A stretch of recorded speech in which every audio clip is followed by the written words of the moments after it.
the city and what have you, and doing that, putting in Northport's information, we come up really short on having the kind of parks they advocate for. We're like only at 18% of what they feel cities should have. So, and that's something to look at. And there's another organization called, well, anyway, there's another one out there. And so they say that it's, you know, all the reasons why people should have parks. So I probably don't have to say all this, but you know, the trees are good to keep. I mean, that's one way I feel we can keep the trees in our city. There's a challenge for keeping our 35% tree canopy. And so parks would be one of them, and the trees help us, and people like to go to parks and look at the birds and sit there and meditate or whatever. So anyway, so we might, as a city, try to pursue the funding that exists with Sarasota County. So there's SLEP, which is Environmentally Sensitive Lands Protection Program. So it's the sister of that, and which is the parks, I forgot what they call themselves, but it's park funding. So that's more like for recreational parks. So that is maybe a source for us to find money to buy some land for our pocket parks. And keep in mind, and I think you all are aware of this, how General Development Corporation had at one time a lot of parks in our city. And of course that land got, well, it became rezoned for residential, and then the land was sold, those pocket parks. It seems like we got shortchanged in that process, I feel. So, City Manager, can you give an update about the SLF parks? I know that we had a discussion about those parks with the county, and which ones we're purchasing or being given to us. Can you give an update on that? If you're looking for the properties that the boards recommended that they be submitted, the assistant city manager is actually working on getting those submitted to them. We've been working back and forth before formally submitting, making sure that we're submitting them, working with the assistant county administrator and their parks people up there, make sure everything is submitted the proper way so that we don't waste time of getting it rejected and then have to be redone the correct way. They've been working very closely with us, and we expect that we'll be submitting most of those lands here very shortly. We think we're at that point where we're just about there. As far as, was your second part the interlocal? I think there was a sheeted lots that we were getting as sheeted lots too, weren't we? No, we're not getting a sheet lots. We will be getting money from the sale of the sheeted lots. That actually is anticipated to come in pretty soon because I believe the county is finalizing their sale of the remaining portion of those lots of the, I think it was 2005 agreement. There was still 100 and some odd lots left that hadn't been sold yet. So the county is selling those, and in my last conversation with the county administrator, he expects to have us a check here pretty soon. And is that money earmarked for anything at this point? No, or ma'am, it is unrestricted funds that will go into the general fund, and we will notify the commission when we receive that money, and a decision will be made by you all what to do with it. Thank you, City Manager. Vice Mayor. I would ask the chair of the board, I have read information on the pocket parks and the various things that you spoke of. I don't know if my fellow commissioners have had a chance to. Could you feed that information through your liaison to all of the board here too, so that everybody has the same information and background on it when we talk about it next time? okay, and you're addressing the information from that TPL organization? Yes, okay. and the original plotting of the parks with general The history development. Sure. of, That way everybody's got the same yeah, background information. Thank you. thank you.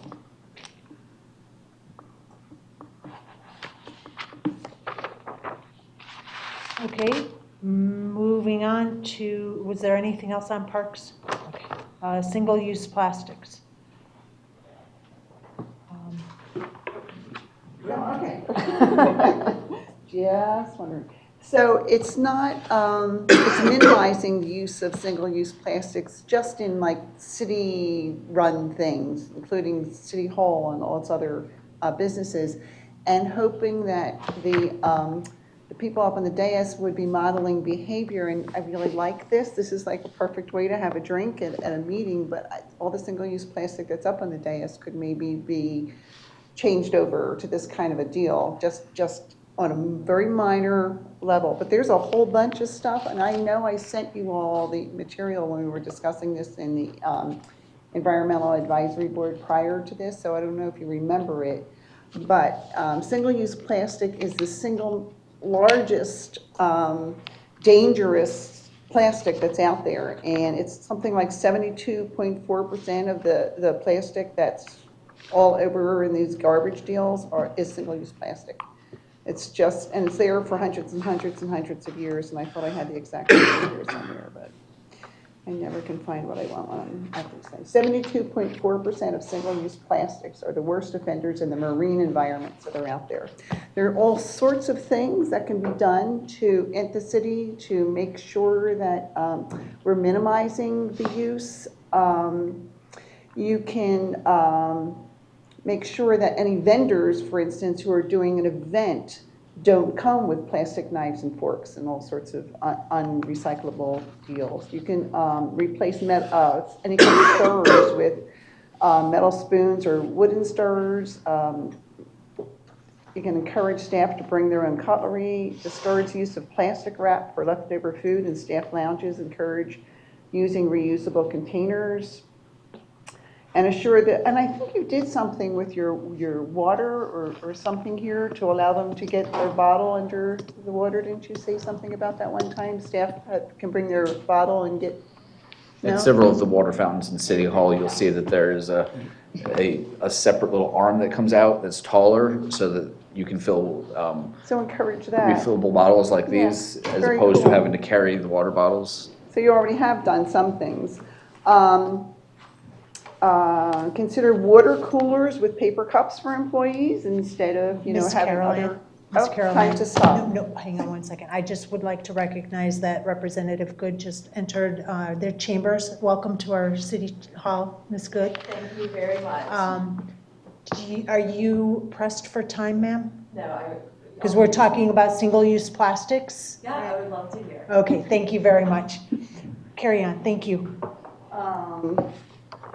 There's a whole thing you can do about vending machines. And it's a step into the future, and why not, be the leaders on this too. Aside from considering water coolers with paper cups, there are these machines, the MYX type vending machine, for instance, which staff brings their own bottles or cups or tumblers, and it makes a fizzy kind of soda thing for you right there so that you're not using the single-use plastics. These are used by other cities. These are used by other companies. They're in use. Other people who are forward-thinking about this. And I think the contractual agreements with the food vendors would be good, or any kind of vendors that are doing anything for the city. And it comes even down to the plastic bags that are used in promotions. There are paper bags that work just as well, that can have the imprint of the city on. And pet waste disposal bags that are being used in pet-friendly city parks. There are biodegradable pet waste bags, garbage bags. There are compostable, I don't know how to say the word, garbage bags that you can use, not biodegradable bags, because compostable garbage bags are regulated and biodegradable bags are not. There's just a whole slew of things. And if you don't remember this, I can resend all these links, but there's a lot of different countries that are dealing with it at a very sophisticated level and at a very simple level, and just making some kind of step forward now to encourage staff to switch over to things and to make available around the city things that aren't just so much dependent on single-use plastic. That's all it is, and I can resend this out to all you too if you want a copy of it. That would be great if you could just There's a lot. and get I'm it just to your babbling. liaison for the city manager to pass to us, or you can they just forward it to us directly? Should we go through the proper channels? I would go through the liaison, so Yeah. I don't know if they have an email I'll for you to That's respond true. to, that's not their That's true. personal email. Thank you. Does anybody else have anything? Okay, Commissioner Luke, Vice Mayor, I'm sorry. That's fine. You know, my heart is with you, and I've worked and been into some of your meetings and that, and so I'm alongside you. I don't know if you know, we had a discussion in regards to a resolution. There wasn't a vote taken. I'm sure it will come up again.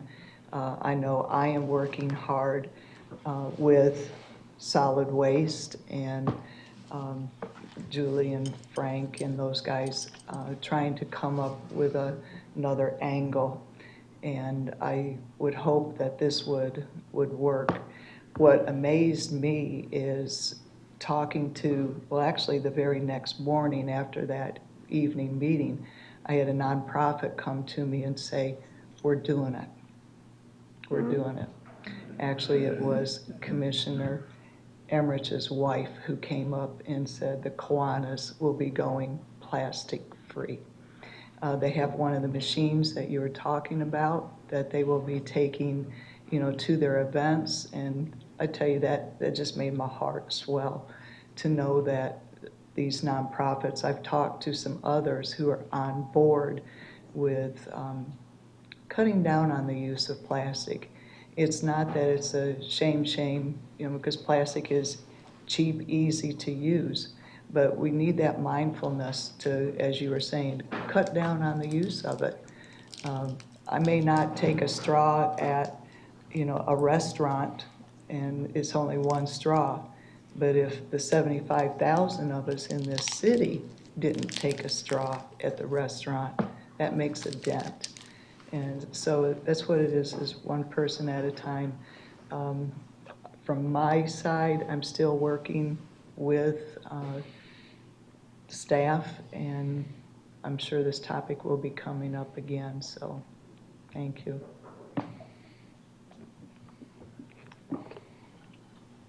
Anybody else have anything? Okay. At this time, we are going to recess this discussion so that we can move on to our commission special meeting. So at this time, it is now 5:45. We are in recess. We're going to wait for them to change over everything, and then we're going to move right through. Yeah. Don't leave, because we're going to come back. Pardon? We're recessed.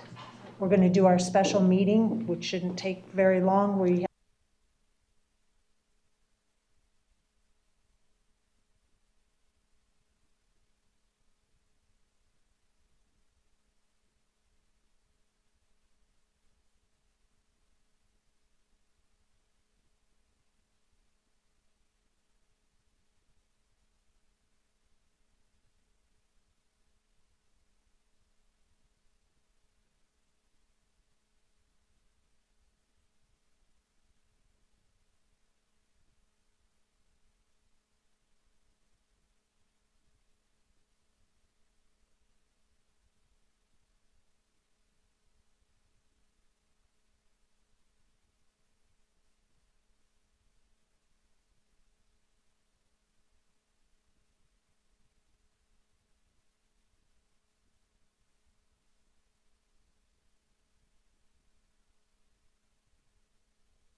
Are we ready? Good evening, everybody. It is 5:47. We are in Commission Chambers. I call this City Commission special meeting to order. Those present are Commissioner Hanks, Vice Mayor Luke, myself, Mayor McDowell, Commissioner Emmerich, City Attorney Slayton, City Manager Lear, City Clerk Taylor, Recording Secretary Hale, and yes, we have the Chief of Police here, Mr. Garrison. We said the Pledge of Allegiance at our prior meeting, so at this time, I need a motion to approve the agenda for the special meeting, please. So move. Motion on the floor to approve the agenda by Vice Mayor, seconded by Commissioner Hanks.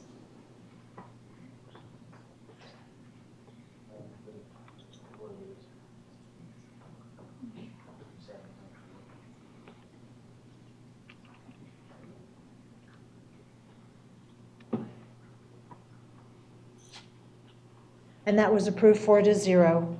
At this time, we will do public comment, and I have Mr. Getz. Thank you, sir. You have 3 minutes. Okay, thank you, Mayor. So I just discovered this today, but I found out that apparently they have been there for around a month. There's a commercial group that is at the Myakkahatchee currently camping out and digging holes along the bank, hundreds of holes, big, deep holes along the bank. And the commission, I know, is aware of how steep those banks are from their trip last year out to the site. It's the same site as our issues last year. But these holes are, like I said, there's hundreds and they're at the very base of the water line. So it's literally, they're mining for fossils, but they're undermining our banks. It's an out-of-town team of people. I don't know who they are. I know they do have a state vertebrate fossil hunting permit. And so I informed the police. They came out and met me out there today. They spoke to the people and they said, oh, it's all okay. They have a state fossil hunting permit. What I had found, even while they were there, was we have our city code, section 50-2-3, talks about digging in our parklands, not allowed. So that's one thing that would stop them. And then we have section 46-148B, and that discusses camping in our parklands, not allowed without a permit. So I don't know why the police just said it was all okay to undermine and potentially cause flooding issues in the future, potentially cause issues with our city water source. Part of the problem, I don't think the police officers understood even where they were located, what the Myakkahatchee Creek is, anything about our resources, and I think we do need to get training for our police department on some of our cultural resources and environmental resources so they know what they're looking at. But also, we need training on these statutes there are city statutes, and they supersede the state license that says they can just dig up whatever they want. We can't have out-of-town commercial fossil hunting operations coming in, literally undermining our natural cultural resources, and then just selling it to the highest bidder, whatever they find. It's unacceptable, and I really hope this commission does something to stop it, sends the police back out tomorrow, or something, some kind of action needs to be taken, because these people are literally stealing our past and then selling it. Thank you. Thank you, Mr. Getz, for bringing that to our attention. City Manager, I don't know what can be done, but if it's harming our banks, I'll look into it. It's the first I've heard of it right it's now. going to be problems once we have rainy season, I'm sure, not to mention what Mr. Getz was saying about selling things that are in our cities. If you could please look into that and get us a memo. Yes, ma'am. Thank you very much. Do you need a consensus? No. Thank you. All righty. At this time, we have Resolution 2019 R-32. and that is the Equal Rights Amendment resolution, and that needs to be read by title only. City Clerk. A resolution of the City of Northport, Florida, supporting the Equal Rights Amendment, urging the federal delegation to support the Equal Rights Amendment and to enact implementing legislation for the Equal Rights Amendment, urging the Governor of the State of Florida and the Florida Legislature to take the necessary steps for ratification of the Equal Rights Amendment, providing for transmittal, providing for conflicts, providing for severability, and providing an effective date. Fantastic, thank you very much. I think at this point, we'll just hear from Representative Good, who came all this way to talk about this item. I think that, if that's okay with you, City Manager? Fine with me. Okay. Thank you. And thank you again, and welcome to our chambers. Thank you very much. Thank you for having me, Mayor, Vice Mayor, Commissioners. I am proud to be here to request your support by resolution to support the ratification of the Equal Rights Amendment. By way of history, the Equal Rights Amendment first came into being in 1923. The idea of putting an amendment on the U.S. Constitution. It did not get passed by the U.S. Congress until 1972. Congress gave 8 years for 38 states to ratify it so that it would become an amendment onto our Constitution. 35 states ratified really quickly, and then it took a long time until 2017, 2018, Illinois and Nevada just recently ratified. So here we are, 37 states. We only need one more to ratify. Well, we need two things in order to get the Equal Rights Amendment on the U.S. Constitution. One is a 38th state to ratify, and the second is for Congress to pass SJ Resolution 6, which would take the deadline of 8 years off of the ERA. And so this resolution that I am requesting that y'all support today would support both of those things. Florida, you may know, passed by constitutional amendment a similar type of equal rights amendment back in 1998, I believe. So this is not a new concept for Florida. We already have equality, men and women equality in our Constitution. It's something that seems to me to be common sense. This is about making sure that everyone has equal rights, and I think something that we can all support, not just for all of the women in our family, but also for the men, because I think we all know that when you have equality, everybody benefits. So I ask you to support it. I'm happy to answer any questions you might have. Does anybody have any questions? Is there any public comment to this item? There is not. So if the federal government already has the equality, where it's men are created equal and they have all these protections for handicapped and veterans and, disabled and all these other things, will this help? What will this do? Because in '73, I remember as a kid, this was a big talk. Yeah. And then I honestly thought it all passed, but I was a kid, so what did I know? Well, a lot of people are surprised that it didn't pass.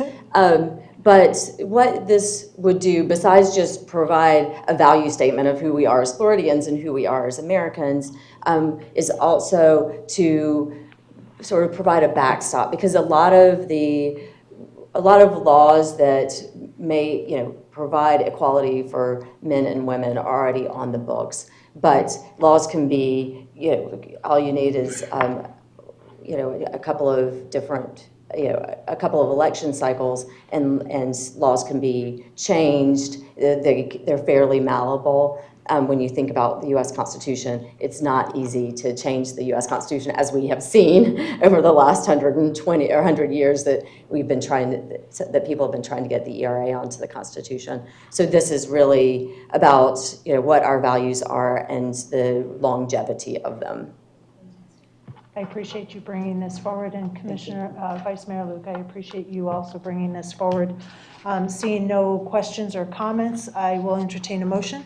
I move to approve resolution number 2019-R-32 as presented. And I will second it. Thank you. Anything to that, Vice Mayor? It's almost embarrassing that our state didn't ratify it right off the bat. Equal Rights Amendment is for everybody. And for us to come to finalize this, to actually finish the process the way it's intended to be finished, finally, 100 years after women's suffrage. It's ironic, while it's embarrassing. So thank you very much. Commissioner Hanks, I saw your light come on. Did you want to speak to it? Okay. And Commissioner Emmerich? No, All I right. fully support it, that's all. Let's go ahead and.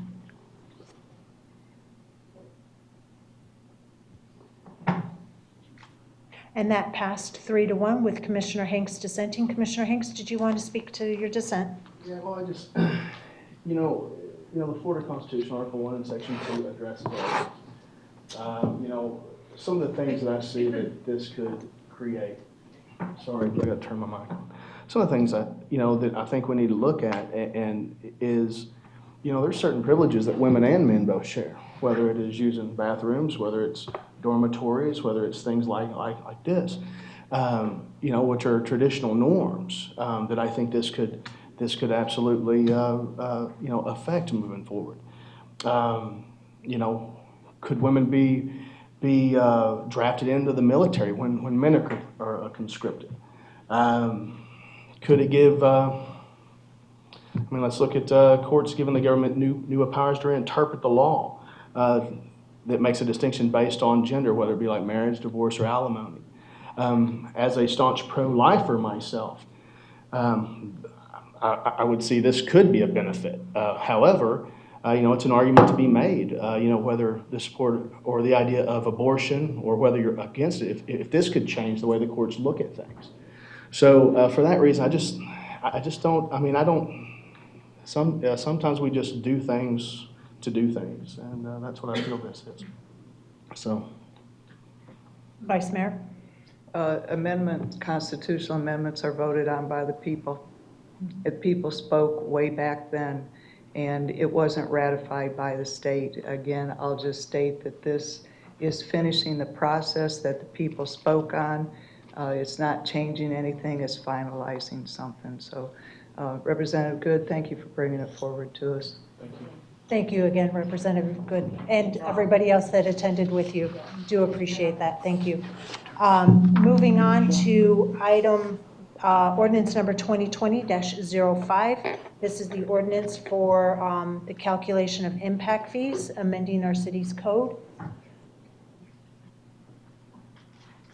And I need a motion to read by title only, please. So moved. Do I hear a second? Second. A motion on the floor by Vice Mayor, seconded by Commissioner Emmerich. We'll go ahead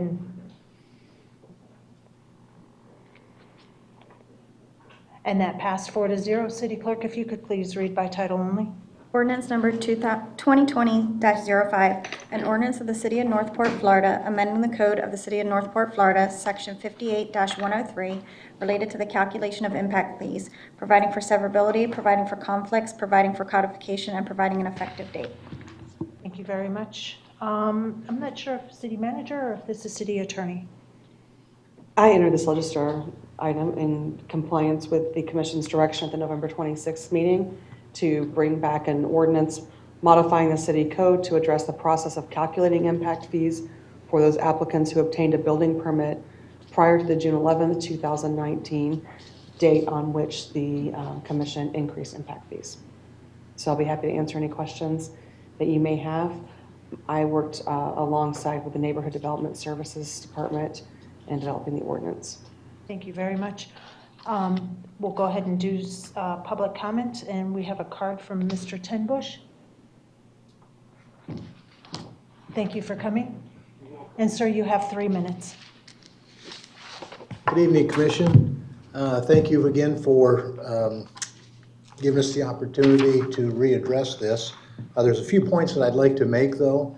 and it's in regards to the way this was written. In my opinion, line 44 and 45 should be struck from the way this was presented. And the reason for that is that assessing an impact fee based on the CO date affects the permit retroactively. Remember this, when we make application for our building permit, we have already set our construction budget for our impact fee amount, and also our clients have already been to the bank and closed their loan. They do not get the opportunity to go back to the bank and modify this agreement with them. The way this is written, this is stating that this could change when they go to pick up their CO. It really should be set in stone when we make our application for the permit. In November, when permit fees were priced by the CO date instead of the submittal date, the estimates that our customers had been given on residential construction adjusted approximately $2,500. On commercial projects, that was up to $200,000 variance. So you can see how these numbers can affect a construction budget. When permits are priced based on the date they're submitted, the estimate is given, when it's typically given, normally the building department is usually, by the way, within about a $300 variance. So that in our budgets is pretty easy to deal with. Pricing impact fees based on a permit's submittal date has been the city's practice for the past 30 years. I'm not sure why we want to do it differently. By the way, all of the other communities with building departments all do it as to the submittal date, not at the CO date, as far as pricing is concerned.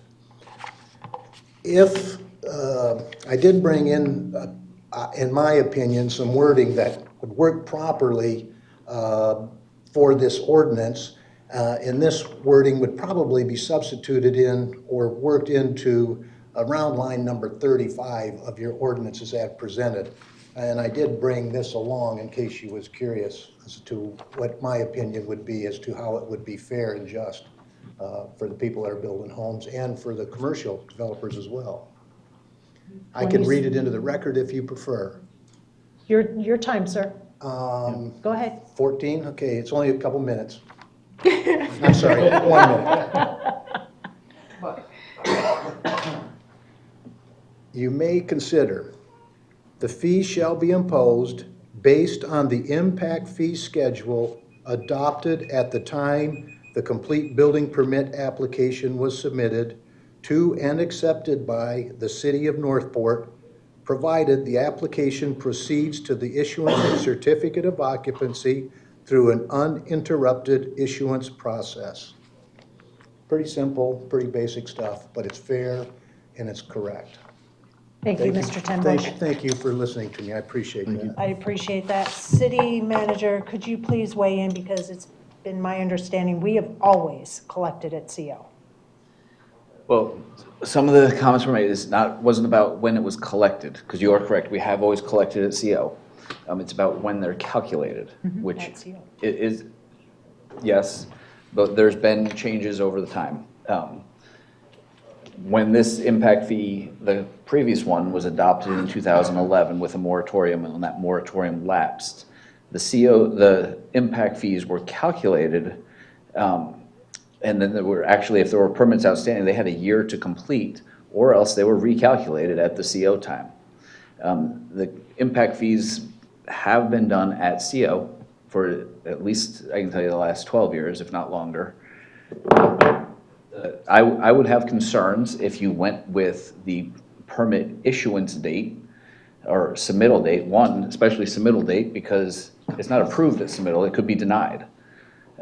Two, if you're gonna leave it outstanding forever, even if it is uninterrupted, impact fees change over time. You're switching the risk of loss from the contractor to the city, which means you're benefiting a small group of people at the expense of all of the rest of the taxpayers.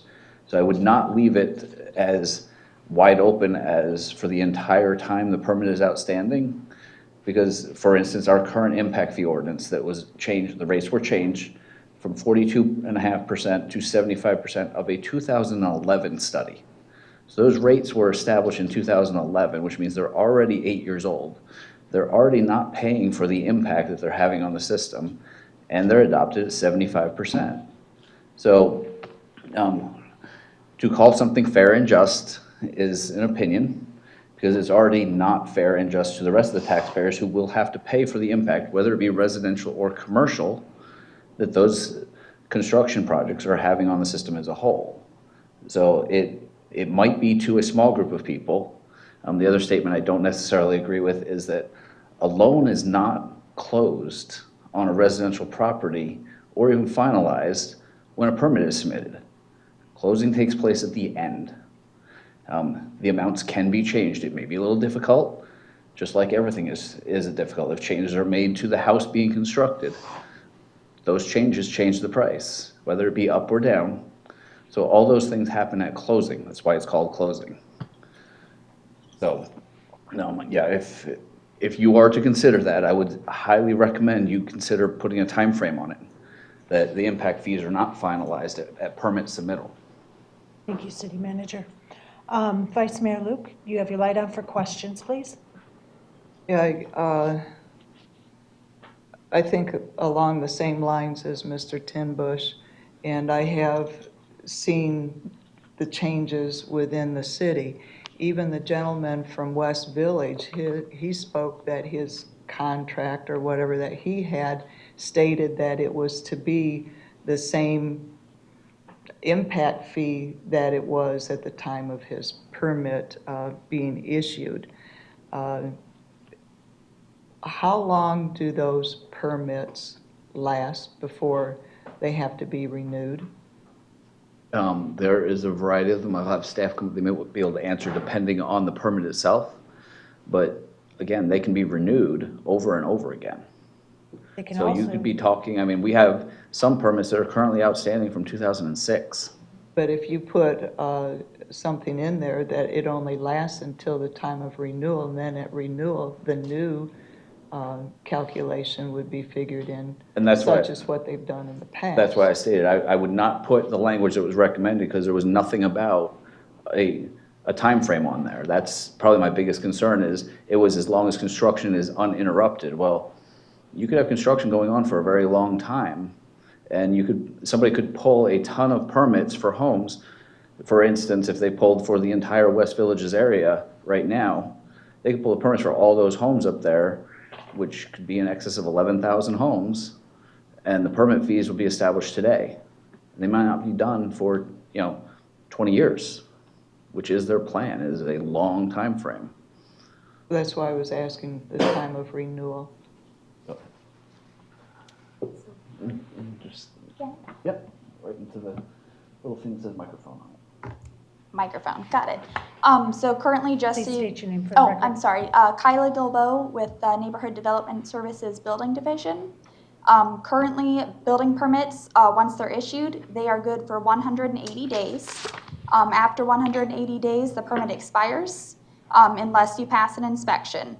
So essentially, you have to continue working on your project and passing inspections to keep the permit active.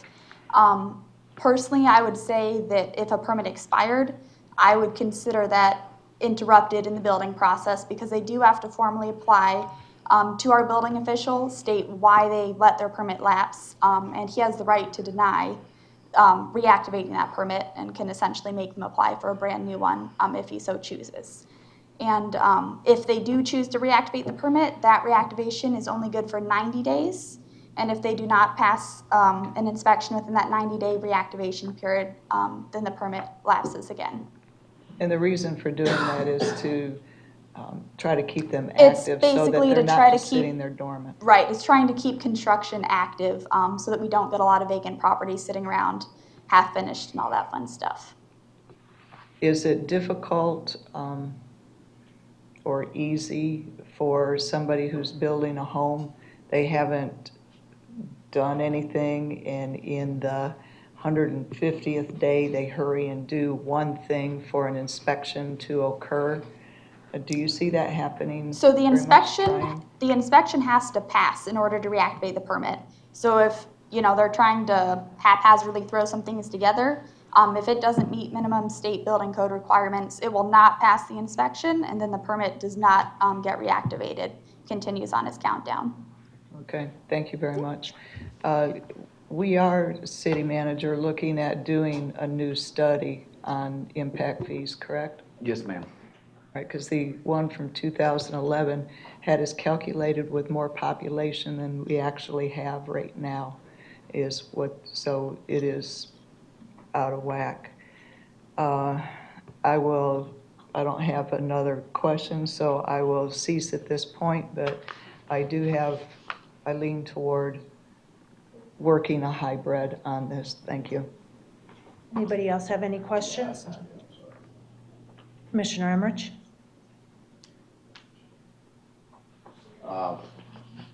I appreciate everything that Mr. Tim Bush brought up there, because there was a few questions that I was gonna ask about line 44. But my question is, you may not have the answer, but if all the surrounding communities are doing it this way, why are we trying to do it different? I don't know that all the surrounding communities are doing it this way. Okay, it's my understanding they do it at issuance of the permit. I don't doubt that Calculation they're of- calculated. I don't know that they're not calculated at updated like ours are at time of CO. And keep in mind, most of the times, those changes don't matter because the rates don't change. You know, our rates hadn't changed since basically since 2011, with the exception of just now, and the moratorium that lapsed for the ones that didn't actually get charged. But in essence, our rates haven't changed until this year, in the last 8 years. So those two dates would be the same. Because, you know, once they're calculated, if the rates don't change, there is no difference. The only reason we're having this conversation right now is because we changed the impact fee rates. If I may just add on to that, Commissioner Emmerich, there's no change with respect to the way the code addresses this. The code addressed this the same way previously, and in the drafting of the different ordinances that we've worked on, there's been no research of what other localities are doing. Just kept the code consistent with what it has been before. But if it's the will of the commission, then we can clarify the language differently. Okay, so they'll be assessed at the issuance of the permit, and then reassessed at the end towards the CO to see if there's any variance. Is that what you're telling me? Correct. There is an estimate done when the permit is issued. The final assessment is done at the time the CO is done. And some of those changes, like we mentioned, sometimes there's new information that comes about. For instance, if they put in a permit to build a building, and then we find out a different type of business is going in there when they come for the CO, the rates will change. Right, and the situation that we have right now with the change of the impacts, what it did was, it really bumped it up because they were at 42% all the way up to 75, and that was quite a big money issuance. Correct. On a normal basis, you're gonna look at a minor fluctuation between A and B. Correct. That's all I have. Thank you. Commissioner Hanks? Yes, city manager. One, I don't know that, you know, we could really look at what the other cities are doing until we look at what the other cities are doing. You know, just to say something. So my question to you would be, with what Mr. Tim Bush brought up, what would be the cons and the pros of how he, how he mentioned the way he felt this should be done? Because I heard Commissioner Luke saying maybe looking at a hybrid. So I just want to understand from your perspective what those pros and cons would be. Just off the top of your head, obviously, we don't know what other cities are actually doing because we haven't looked at that. Certainly, I was, like you said, I don't know what the other cities are doing, so I can't say whether the statement's true or not. And that being said, the immediate pro, depends on who you're looking at the pro being for. If you switch to the date of submittal, one, the fee is set, and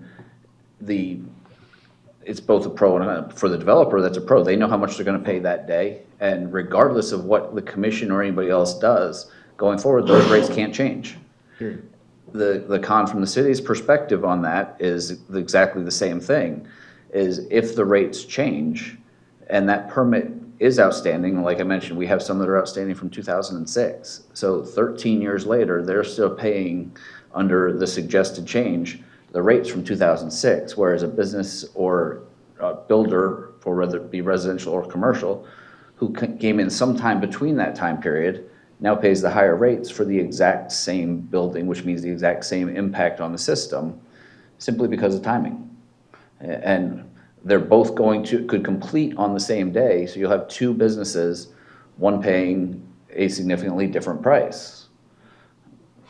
Not that it happens very often, but based on that language, if you were to lower the impact fees, which when we did the moratorium did lower, in 2011, did lower the impact fees for somebody, those wouldn't apply because a permit had been submitted. So if the rates go down or there's a moratorium put on them for certain ones, you don't get it. The old business still has to pay the full amount. And typically those are done to try to boost economic development or offset something negative in the economy. That wouldn't happen. Thank you, that's all. And one more thing, and like I said, the risk of that change, and this is to me one of the biggest things that I think that y'all should, the risk switches at that point in time. Right now, the risk of impact fees changing is not on the city. It's on whoever has the permit outstanding and has not completed construction. You're going to switch and take on that risk that costs going up will absorb them, which means all of the rest of the taxpayers in the city would absorb what a small group of people would gain as a benefit. Thank you. Commissioner Luke, if you don't mind, I'm going to ask a few questions and then we'll go back to yours. City Attorney, if you go to line 37, it says a final calculation of the fee shall occur and unless deferred by City Commission. City Commission has the ability currently to waive or reduce upon request or defer. And I'm wondering why is waived or reduced not included with the deferred? Well, if it's waived, there's not going to be a fee. That was not something that we addressed on this review because it's outside the subject matter. I'd have to look at that in connection with the entirety of the code and see if there's a need for the. Because I know what prompted that question is before we talked about deferring impact fees. Oh. We had only waive or reduce, and then we changed the code to be able to waive, reduce, or defer. Correct. And I'm wondering what happened to waived, reduced, or defer at commission approval? That is further down in the code. It's not shown on this ordinance because it's not part of what was changed. So, I'd have to find the section for you. You still have the ability to waive or reduce, but when we added in the deferral, we added language up, the deferral language into line 37, because at the time, if it's deferred, then you're not going to collect it at the time of issuance of the CO. We were not analyzing for waiver or reduction. That was already in the code. But you didn't lose your ability. That's not been taken out of the code. You're only seeing the excerpt here that's being amended. Gotcha. So waiving and reducing is still somewhere in the code, just maybe not necessarily in this area. It's close. I just have to find the actual code provision for you.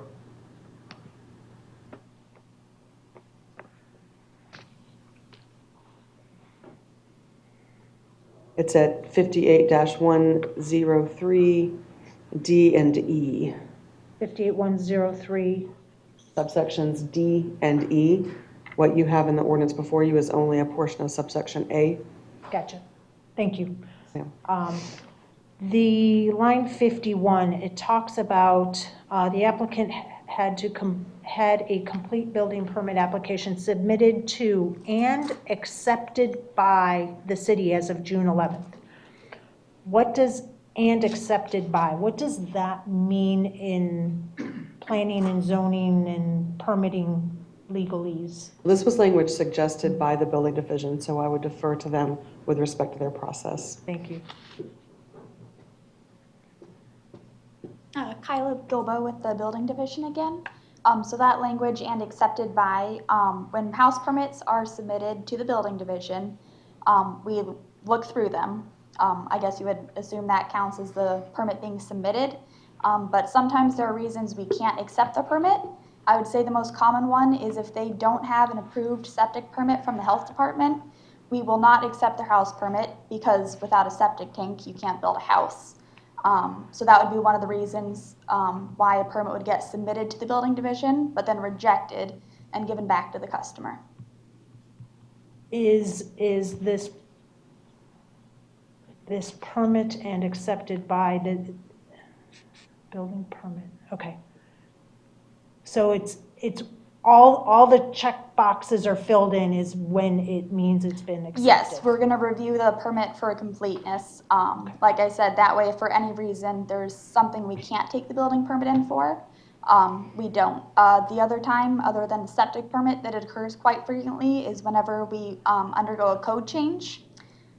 If the permit is submitted with the wrong code, we won't take it either, because it needs to be updated to the current code in order to be in compliance. Thank you. Sure. Oh, I don't know if you want to go too far.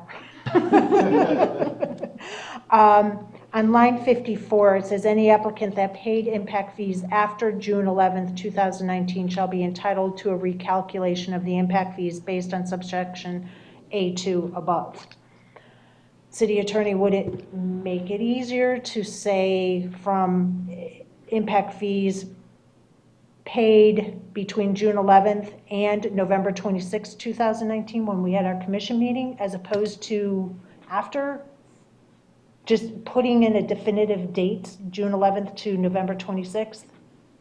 Because it's talking about the refunds and recalculation. So first, I want to say that there's a Scrivener's error there that should refer to subsection A3 above. 3? Oh, okay. I was wondering about that, but thank you. Would you mind asking your question again? So instead of saying after June 11th, shall be entitled to a recalculation based on subsection A3, would it be clearer to have it say impact fees after June 11th, I'm sorry, impact fees between June 11th, 2019 and November 26th, 2019? Because that's the period that they're getting the refund.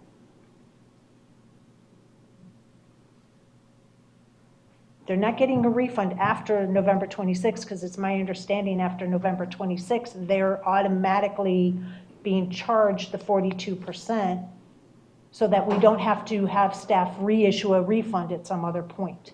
I think what you're saying is, it makes a lot of sense with respect to what's probably going to happen in the most likely scenario. It is possible that there might be someone who came in on December 1st, if there were some kind of error, the way that it's written. If they requested a recalculation, they would be entitled to a recalculation. And if they had been overcharged, to a refund, making it narrower where it's just June 11th to November, whatever specific date that was, means that if there was a mistake that was made on November 27th or 28th or 29th, and they were charged the new impact fee instead of the old impact fee, there's no authorization for a refund. We'd have to come back and amend the code again. Okay. So, I think I would say that I would there defer to the city manager and his staff as to, how that would play out in practice. So city manager, are they currently, if I come in and close on my property right now, I pay the impact fees, and my permit was issued prior to June of 2019, am I paying the 42.5 or am I paying 75? I gave the direction, like I told you at the meeting, based on the direction you all gave us to go back to the 42.5%, effective immediately, meaning the next day. Okay. So they should have all been changed at that point in time. And we didn't even walk out of here before I gave the direction to the Neighborhood Development Services to make that change. And I'm pretty sure that they went and did it the next morning, because when that happened, it was after 5, so they were closed anyway. So effective the very next morning, nobody should have been paying the 75% that met those criteria that you're talking about. I think your bigger risk you might be looking at is if somebody somehow came in on June 12th, or had a permit that they pull on June 12th, but I think the code might cover this, and I'll let the attorney address this. Came in on June 12th, pulled the permit, and then closed on November 25th and got a CO, would the way it's written entitle them to a recalculated fee, even though, based on what the spirit of what you were talking about, you didn't want those people to get the lower rate. It was just the people that had a valid permit on June 11th. So the way it's written, it says that that anyone who's paid after that date is entitled to a recalculation pursuant to this previous subsection, as well as a refund if there's been an overpayment. So the way that it's written means that if they request a recalculation, you have to go in and say, okay, well, let's look at subsection 3. Subsection 3 with A and B, did these criteria apply, and did they meet these? And if the answer is yes and yes, then they're entitled to a calculation under the old fees. If the answer is no and no, or yes and no, then there's no overpayment. I guess the only danger, not danger, but I guess downside in leaving it is just after June 11th, as opposed to between June 11th and November or December 1st, whatever, is that as long as this language remains in the code forever and ever until we amend it again, then anyone can request that recalculation. But in order for the city to have to do more than just perform a recalculation, they're going to have to meet both of those criteria, that they had the permit by June 11th of 2019, and that they had the CO by January 5th, 2021. My last question for this round is, sometimes a permit may not have to be what is the phrase? Reactivated, that the state automatically reactivates permits because of emergencies. How does that come in? Because let's say and it could be a house, it could be a big development. And this is from being on the FLC land use. And I believe one of our staff is also on that board. But if the state issues an emergency, a hurricane, the permits don't expire based on that emergency that was issued. How would that come into play if we only go by permit date of issue? How does that all work out? If you make the change that was requested, they would have it would all be done based on permit date. It's going to depend on if you change this, it's going to depend how you change it. All right. Commissioner Luke, you have other questions? There are more statements. Okay. Be allowed to make conversation. Probably should get a motion on the floor, and then we can have all the discussion about the motion. Are you questioning about which way to do the motion? I just wanted to speak to it because the study that we're going off of is 2011, and that is 8 years old. We came out of the recession in 2014. That is 5 years.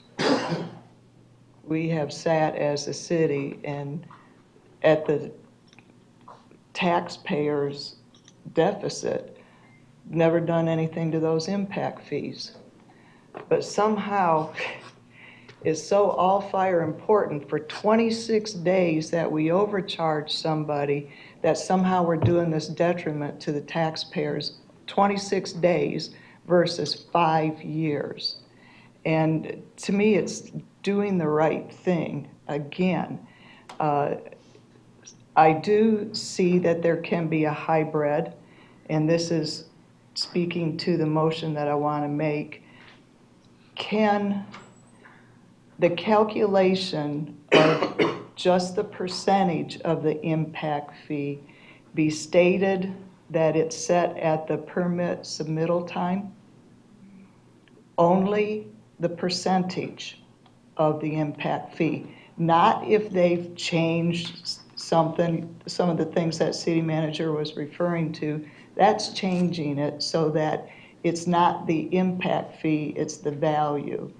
But the impact fee itself, instead of 75%, it's held at the 42.5. If they add to it, well, so be it. That is calculated at a higher percent or a higher cost, but the percentage is the same. So I'm wondering if we can actually just set the impact percentage at the time of permit submittal. I'm not sure I understood the first part of the 26 days thing, but the second part of that would depend on, when we do a new impact fee study, the whole percentage thing came from the way the previous impact study was adopted. We did an impact fee study in 2011.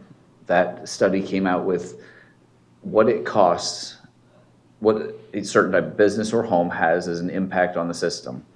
So what does that, again, I'll just refer to one of them, say, but the transportation one is the biggest one out there, of a new business coming in, certain different types of business are going to cause certain trip miles on the roads. Ultimately, you get a certain number of those, you're going to need to build either new roads, more lanes on roads, expand the system somehow. And they equate that down to, what does that particular person need to pay for their impact on the system? Understand that? So say that number is $5,000. The commission at the time did not adopt the $5,000. They had said, thank you for your study, we think the numbers are great, we can't afford to adopt those rates, so we're going to adopt them at 50% of those rates. Ultimately, they ended up getting calculated at 42.5%. If the next study, the one we're working on right now, is brought forth to you all, and it says, here's your rates, it's not $5,000 anymore, it's $7,000 for that transportation impact fee. If the commission adopts that study at full cost, there's no percentage. There was only a percentage this one time. The previous time they did it, it wasn't adopted at a percent of the recommended amount. The recommended amount was adopted. So in 2011, they did not adopt the recommended amount. They adopted a portion of it. And those, in essence, at that point in time, became our impact fees. So when you all changed them earlier this year in June, you switched the percentage from 42.5 to 75%. If you hadn't used a percentage and just said, we're going to adopt the recommended amounts from the study, there wouldn't even be a reference to a percentage. So I guess that's where my concern comes with, is saying that we're going to implement, the percentage remains the same. There's a very good possibility that when you get the next impact fee study, percentages won't even be discussed. Mayor, And if I see could that as add to that 100%. as well. I know that when we were talking about adopting the impact fee ordinance, that the board talked about percentages, but when you look in the code, the impact fees are just dollars and cents.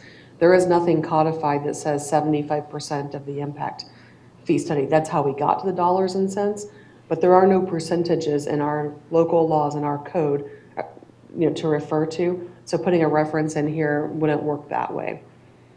Okay, I appreciate that information. The 26 days came because staff was still issuing the COs with the old way, the old percentage of 42.5 up until about the 1st of November. We had the meeting on the 26th, so it was stated in that meeting that there was 26 of overages, and that's when we said pay it back. So that is the 26 days I was referring to versus the 5 years. And I understand that code doesn't talk about percentages, but that's something that we did. And I would caution saying this motion, I guess it can be said, discussing the impact fee being set at the permit submittal. But then you might have to, if we have another study done, it comes back and the board says, nope, we think it should be at 75%. Well, then you're going to have a problem, I would think, wouldn't you, city attorney, if you're only going to be using 75% of the new study? If it's written as a whole impact fee? Vice Mayor, I'm not sure I'm following. What do you mean if it's written as a whole impact fee?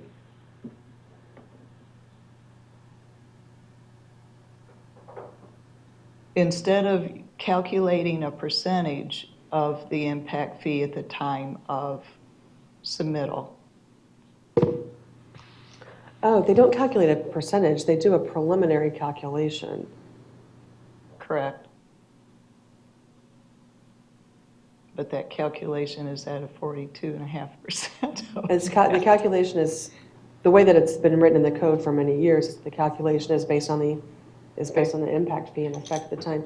All right, thank If you. if it's up, my suggestion is if it's the will of the board, to change the policy and set it where the impact fee that's going to be used for calculation is the one in effect at the time the building permit is submitted and accepted, that we, write that into this subsection too, not just to take the provision out, but to leave the clarification in on whatever policy you all decide.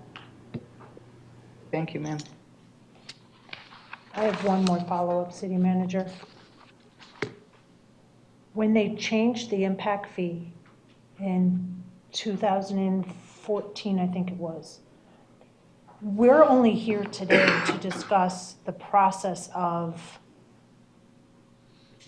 having them pay which amount of impact fee.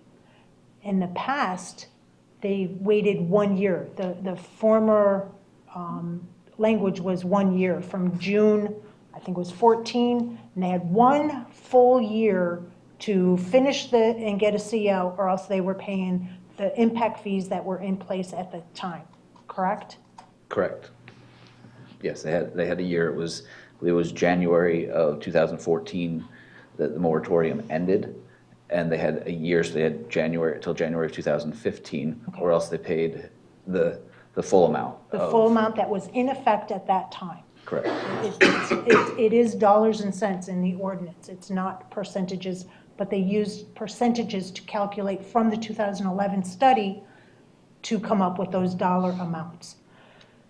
So basically what we're doing today is we're saying, if you had a permit prior to June 10th of 2019, you have until January 5th of 2021 to get your CO. That's 18 months.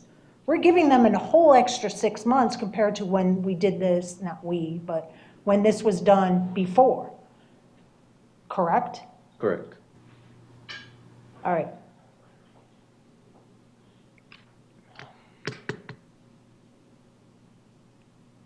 That's all the questions I have. I'm ready for a motion. Go ahead, please. Move to continue ordinance number 2020-05 for second reading on January 2nd, 2020. And I'm going to end the motion at that. Because this is addressing the issue that was at hand that we talked about on the 26th of November, this addresses that as far as the recommendations of what I would like to see it morphed into, because I do believe that's something that can be tackled at a later point in time. I think at this point, just address what we have at hand. Thank you. Second. Motion on the floor to continue ordinance number 2020-05 to second reading on January 2nd, 2020 by Vice Mayor, seconded by Commissioner Hanks. Anything to that, Vice Mayor? I already stated. Thank you. Commissioner Hanks? No, I'm glad we're addressing this. Thank you. The only thing that I would like to see is going back to why are we giving 18 months when in the past we gave 1 year? I would like to see it go back to the 1 year mark, which would make it effective June 12th of 2020 or whatever that date would be, to keep it 1 year. It's 6 months of impact fees we're not collecting at the appropriate levels. And I think a year is plenty of time for CO, for them to change whatever documents that they need to change and to do what they need to do for their closing. So I will pass the gavel to make an amendment to the motion, to amend the motion to change the date on line 51 to be June 15th, 2020, or whatever that weekday is. I think it's a Monday on the 15th. There's a amendment on the floor to change the date to read 1 year instead of the 2nd of January. the following year, or 6th of January. Is there a second to the amendment? Hearing no second, that amendment dies. Thank you. I have the gavel back, thank you. All right. Anybody else, anything to the motion? Hearing none, let's call the question.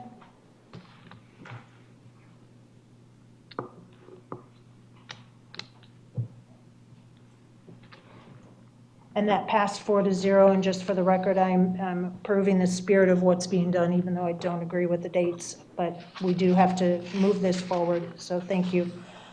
All right. At this time, we do not have any further public comment. Excellent. At this point, it is 6:42. The special meeting is now adjourned. Let's take 10 minutes, guys.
Alrighty, folks, we're back at 6:53, and we're back to the joint meeting with the Environmental Advisory Board. So we had, I believe, finished up our discussion about single-use plastics. Okay? And moving on to code provisions related to scrub jays, gopher tortoises, and environmental studies. So may I get back to that PowerPoint? I would like to show a few pictures. Sure. I can get it for you. I can get to the page if you want to not read your notes. I read my notes. Charlie Brown and his blankets. Nope. There you go. So let's see, I'm trying to think. I have been in touch with the building department regarding the way builders go about building and putting silt fence around and or not. And there is no requirement right now in our city to have silt fencing put all the way around a construction site. And I have been witnessing gopher tortoises. As we know, they're state threatened. And these little critters, they can be in a lot that gets cleared. They get relocated oftentimes, quote unquote, on site. So as I understand it, silt fence will go around the construction site for a little while. And then the animal's released and he can meander. So long as there's areas for him to forage, then he's outside of that area. So if there is no silt fencing all the way around, this animal could very well likely want to come back to that spot because that's where his burrow was. And oddly enough, a year or so ago, on an area that is now a car wash place at Price and Sumter, some gal called me up.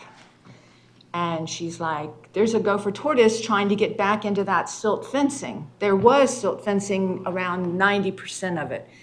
And I went over there because there was a lot of action going on, the heavy equipment and all that. Sure enough, you could see that tortoise. He's making his way along the silt fencing. It very much looked like he wanted to get back in there. And this is when, again, all this equipment is there and they're doing their work.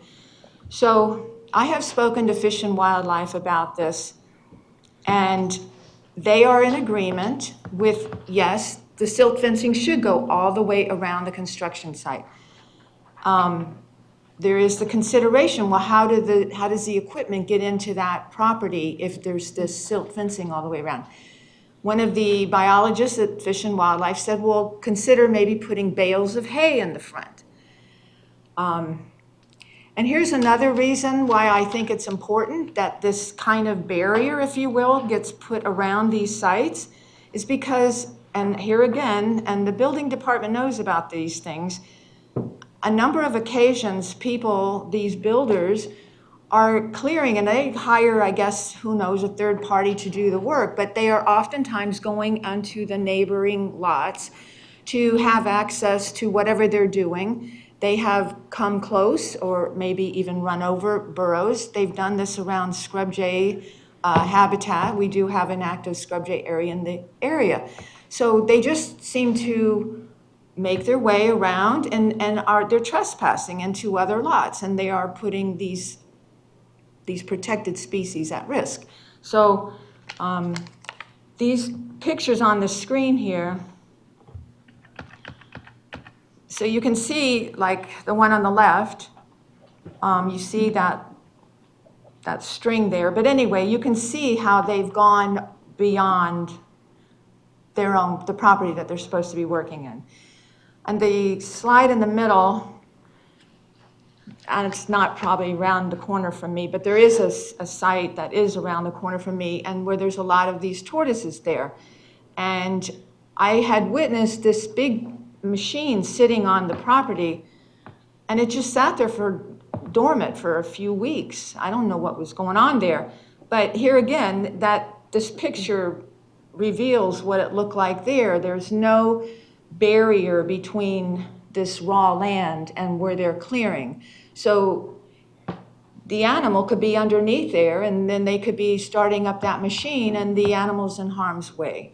So there's just, and this is happening all over the place. And on SADNet, the picture on the right, there's a tortoise there. They're all up and down. It's 1.5 miles long. The city's very aware. I so appreciate people like John Kalsbeck. He's amazing, and he does amazing things. You know, the Public Works has been doing a remarkable job, and I'm grateful, and so has Frank Miles, you know. So, but there needs to be more done, and I do believe they're working on this. So that's one thing. And of course, we've been hopeful too that the city would somehow embrace something similar to what Volusia County has with regards to requiring that a licensed Gopher Tortoise agent surveys all our properties in our city. That's maybe a little off here, but anyway. So that's the news on the silt fencing. City manager, when does the silt fencing have to go up? Prior to them clearing or after them clearing? I'm going to ask staff to come down and see if they know I do not know the exact timing. You may of when. not, and I understand that. I just was hopeful.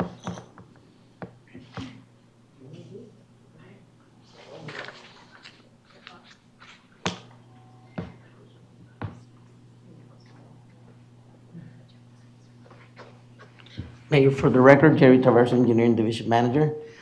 We would love for silt fence to go prior to clearing, but when we have these slots that are kind of tight and all the vegetation, if the contractor put up the silt fence, by the time they start moving the equipment and taking down the trees, the silt fence will go down. So we try to work with them, especially to try to clear when it's not raining. So immediately after clearing, we try to clear the perimeter and then install the silt fence as soon as possible.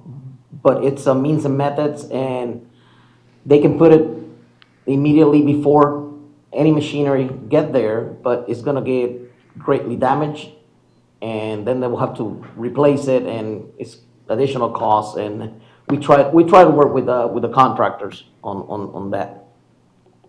I see a double-edged sword. If there's one in the construction when they're clearing, and the Gopher Tortoise can get out of harm's way, if there's silt fencing up there, they're not gonna be able to. And I see the other side, that if they're trying to get in while they're clearing, then the silt fencing isn't up, so now they are still going into, so there's kind of a both ways. I see that. I'm having a difficult time with the recommendation to have silt fencing around the entire construction site, because even though the lot is cleared, if the silt fencing is up all the way around it, you know, trucks go up in there, you've got supplies being delivered, you've got workers trying to work, and that entrance by the street is how they get to that job site. I don't know how that would work, putting it up the entire perimeter. In silt fence, it's to prevent the sediment escaping the construction area and getting into our ditches and swales. It doesn't mean that you're gonna have to put silt fence on the entire perimeter. It's based on elevations and the way that the water is flowing. Most of the contractors, they put it, I will say 80% of the perimeter of the So like where the of the lot, driveway would except in go? the front, because, you know, it's counterproductive. They will have to put it up and down and take it down every day. Exactly. So it's insane to require. What we require is to put it on the sides of the swale, just or upstream and downstreams, to prevent the water bringing the sediment and escaping the area. Did you want to speak to this? I'm leaning more toward what the mayor is saying also. I think you have to look at what the purpose of the silt screening is for, and it's as you stated. And changing the purpose of it, I don't know if we want to go there. It's not to keep something in or something out, except for the silt, you know, the dirt. So, I mean, it's something that we can maybe discuss at a later point in time, but I don't really foresee changing the purpose of what it's for during construction. And on the tortoise specifically, this silt fence is to be embedded only 4 inches into the ground. And the car wash, we actually did the final inspection this week, and the contractor was telling that he put the silt fence, and he said the little critter excavated, went under it. So he said that multiple times he grabbed it and put it back and tried to tell him to stay away, but apparently there were a language barrier there. Did he? So silt fencing, the purpose is also to go down below the The grade. proper installation, you got a trench, and that's mainly what they fail, because it's not just putting the fence and leave it there. It defeats the purpose, because when the water is coming, it will lift it and the sediment will escape. They got a trench, a minimum of 4 inch by 6 inch, and embed part of that silt fence, put the dirt in, so it will hold the water and the dirt. The main purpose of the silt is to keep the The s- erosion. Yeah, the silt But it fence also is has- specifically for erosion control. It's not a wildlife protection barrier by no means. It became a It serves- positive effect of having silt fencing. It became a dual purpose, it sounds Yes. like. So I can see the importance of it for the erosion control and for the wildlife. But to 80%, I can see logistically, to put it around 100%, I don't understand how that would happen. Go ahead. There's bales of hay as a front instead of the silt fencing. It's maybe an option as another means of placing a barrier. Did you want to speak about the manatee protection zones? Because it is listed on your PowerPoint. I don't know if anyone here on the board wants to talk about that.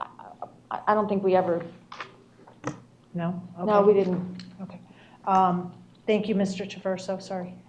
Wetland and wildlife regulation, is that?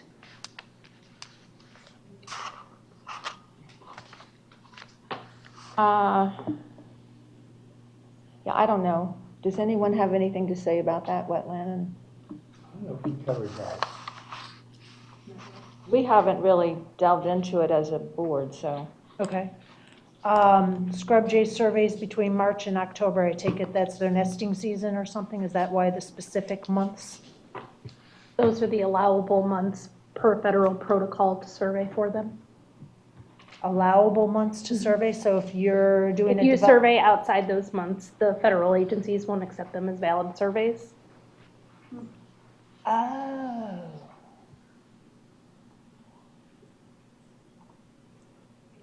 Why is that? It doesn't provide an accurate representation of occupation of the habitat by the birds. They only defend their territory for a certain time period. And I'm sure our code references that and is up to date on that.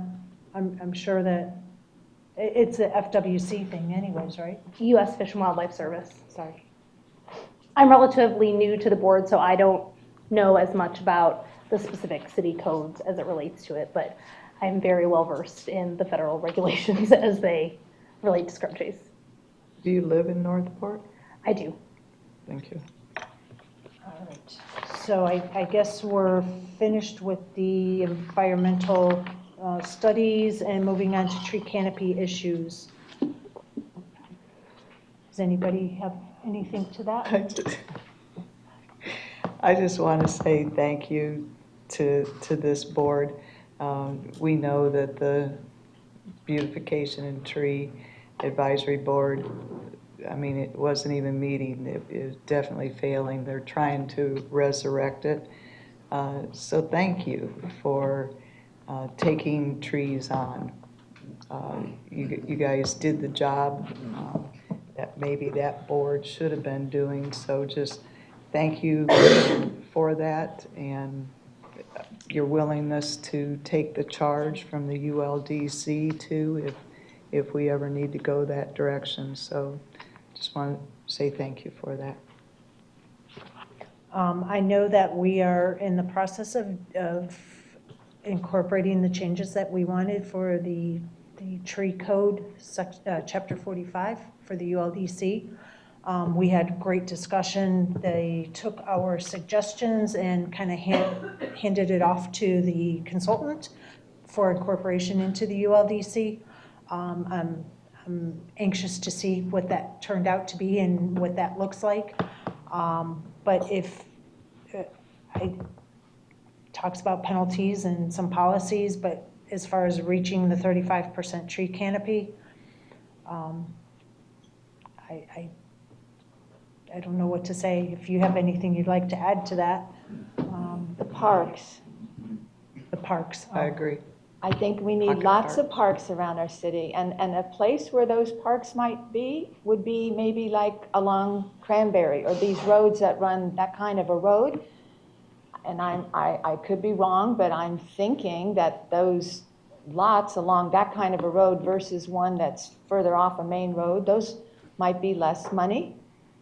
And if we are a tree city, then it would be nice if we were to keep some of our trees. And I'm thinking that might be a way to do that and that would be very visible to people driving on these roads to have the trees that a lot of us love so much.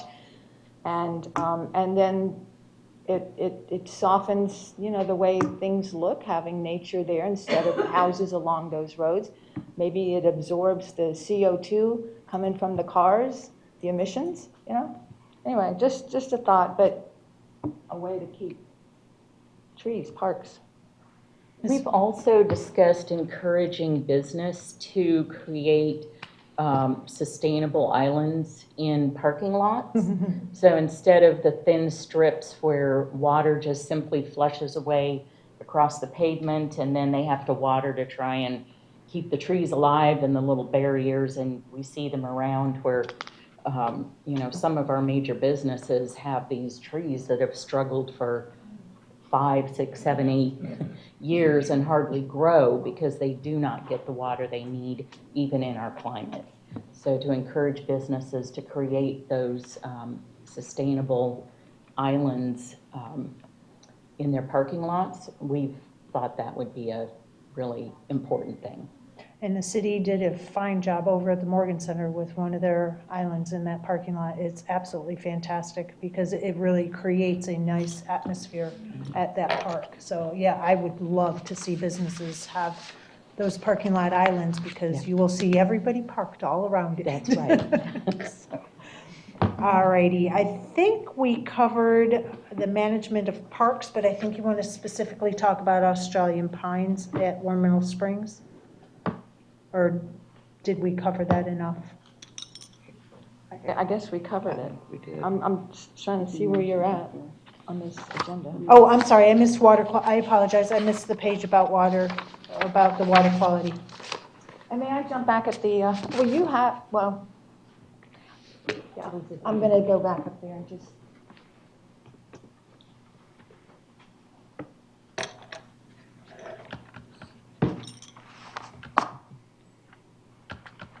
Okay, so this map here is the Miakahatchee Creek. And we have those triangles, the yellow triangles. So those are places where our water is sampled. And we don't seem to have testing in our canals. And it just seems like that ought to be a place where we are testing. And that's something I think we, as a board, felt should be happening because of looking at septic tanks. In other words, so there's nitrogen spikes on occasion with the testing. That's what comes up. And so we don't know really where it's coming from. And it seems kind of like we should have a baseline maybe. If as building more and more houses come in, more septic tanks come in, it would be nice to know where are these nutrients originating, if we could get a handle on that, and instead of just getting it at, where the water's ultimately going. Does that make sense? Does anybody want to add anything to that? Sort All right. of. This kind of relates to what you were saying earlier about the little islands in the parking lots. I'm not sure if you guys have heard about engineered wetlands before. Indian River County had designed this huge system, but they can be designed small scale to go into parking lots to help control stormwater control, to reduce pollution, to reduce nutrients. And with all the development going on, I think it's something that's important and something that during the permitting process that we might be able to look into a little bit further to help with the loading, with the pollution, and to beautify the city. What was that, the Indian? Engineered wetlands. What, I'm sorry, Indian? Engineered wetlands. So it's basically like a little miniature wetland in the middle of the parking lot where all the stormwater goes and it filters all the pollution out. And it provides a habitat for birds, for wildlife, and it's like a dual purpose system that filters the stormwater and it provides habitat and it beautifies the parking lot, so it's not just a flat parking lot. And you said that was Indian River County? Yeah. Interesting. Alan? I don't remember. I think it was Alan. Alan put something up on Facebook. Alan Stewart? Yeah, that's Oh, it. my goodness, yes, him. Yeah. Well, I know that the city does do canal testing. I'm not sure exactly where and how many places, and I know we have Canal Watch too, don't we? No, That's we were something- Canal Watch. I know, that's what I was. But Canal Watch wasn't doing any kind of testing. That's something I wanted to do, but it didn't happen for various reasons. So I was unaware of that, thank you. Thank you. So yeah. City manager, how often do we test our canals and how many possible locations? And you may not have the answer. I don't know if Julie has it or not. I know we do have testing that has to meet all kinds of standards. We did provide a memo a while ago when this came up of should we have private citizens doing canal testing, and we sent something out with the concerns that we have that because we're already doing testing. It has to be done in very specific ways at specific parts of the canal and specific depths. And if not done with all those standards in mind, the testing will come back with skewed results. For the record, Juliana Belia, Public Works Director. Primarily, the Utilities Department, they test daily for their potable water. There's many types of tests that they're required by state and federal regulations to test. In addition to that, our department has tests conducted. Some of that data we were able to use for our National Pollutant Discharge Elimination System permit. So that's more of what they're speaking with respect to nitrogen and things like that.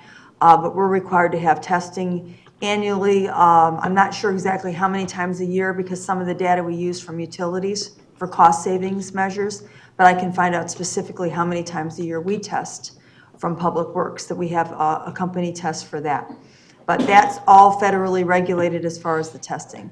I believe what the committee is talking about is they would like to see more testing of the water done, not just pursuant to the state and federal regulations. And I know it's been mentioned before by others, for example, to test near our outfalls. So basically, they're wanting to get information specifically where we might have nitrogen coming in and all that type of thing. So I believe that that is what they're referring to, is to have more testing of the waters done. Are you, I know, oh gosh, a year and a half, maybe 2 years ago, we gave direction for testing for upstream for like the Mosaic. Yes, ma'am, and we had that conducted. And Yes, ma'am. is that still ongoing? I mean, it wasn't. I believe in our budget, we still have, I have to look back at it, but I believe we have that ongoing to test it for the Mosaic. Okay. And I also know that this commission gave 2 directions back in July and September for the spraying of the aquatic plants and stuff like that to get a little bit more information. We have an amphibious vehicle, and we asked them to kind of do an analysis on, you know, how much is that amphibious vehicle going to cut down on the chemicals being sprayed? If it is, I'd like to say, in speaking with Ms. Malia, she said that even this last year, we cut back our spraying 25%. Looking to do more. So, and I think with the amphibious vehicle, we'll be able to even cut it some more. But they'll be bringing that information back, and Ms. Belia might be able to even shed some light on it now. Yes, ma'am. If I may, Mr. Traverso had just let me know that with respect to Mosaic, we are testing quarterly. We are continuing to do that. We are preparing a presentation. Chuck Speak, he's our operations and maintenance manager, about the canal spraying and some ways that we have been cutting down. We've cut down the usage this past year 25%. And we're also cutting down the area of land in which we're spraying, the amount of acreage we're spraying. So he is going to have all those statistics and data for our presentation, and we're going to have that prepared for a joint meeting in February with this environmental board and the city commission. So we are making headway in reducing the use of chemicals in our canals. And as the mayor mentioned, also we recently had delivered to us and purchased it's called an amphibious work platform, which we're going to do a lot more removal along the banks that we have vegetation growing into the waterway, so that we'll have, here again, removal rather than usage of chemicals. So we are continuing to make efficiencies to reduce the chemical usage. Thank you, Ms. Belia. Yes, ma'am. Vice Mayor? Yeah, again, I believe that this is, this type of testing that you guys are referring to would more easily fit under that natural resource department.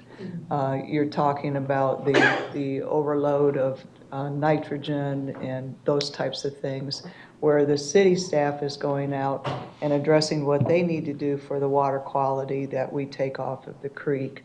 So I think we've got two different topics. They have to abide by the code and the rules and everything that they're supposed to. And so it has to be done by staff. It can't be a volunteer that might take it 6 inches deeper or something. So that consistency has to stay with staff for accountability. I think the volunteer group and stuff that you're talking about, that type of stuff, is more under the sustainability and the natural resource type stuff, so that there can be testing of the nitrogen load, or how effective truly is the septic tank to the waterways. Those types of things can be addressed through sustainability. Thank you. Does anybody else have anything to that? Yeah, I'd like to say something about the creative way. A lot of times, this is not something that takes a whole lot of effort or money. It's a design or taste thing. And about 3 years ago, we worked with, I thought it was a wonderful example of how you work with a builder, Benderson in this case. They had a problem in that they wanted to build a addition onto the Coco Plum Mall, and they needed to design a stormwater retention pond, which all malls have to have. And I came to the city here, and Edie was there. Verna, I think you were too. And we sat down with the attorneys from Benderson Corporation, and it was amazing that their only way of building a retaining pond was this sort of ugly-looking affair. I know you're familiar with them. Just a rectilinear thing that's built straight down, and because now it becomes a hazard for children drowning in them, they have to circle the thing with a chain link fence. And so this was a win-win, because we just needed to explain to them that the area that they wanted to put their retention pond in was a bird rookery area. It's that area everybody's familiar with. It's right by Walmart. There's a big chain link fence. And the chain link fence is the reason why the birds nest there. No coyotes or raccoons or bobcats or any of these things that predate the roosting areas could get in past this chain link fence. So this is a positive thing. The birds started using the area as a rookery area. And we talked to Benders and said, look, you got something we want, and there's something you want. You need to have a retention pond. Have you ever considered making the thing look tasteful and functional as a bird rookery area? And next thing we knew, Benderson thought it was, you could see the light bulbs go on and say, yeah, this is something that could benefit the people in the area. Well, soon after that, the people in the surrounding neighborhoods, they too let it be known that if Benderson designed or built something like that, they wanted to take a handle on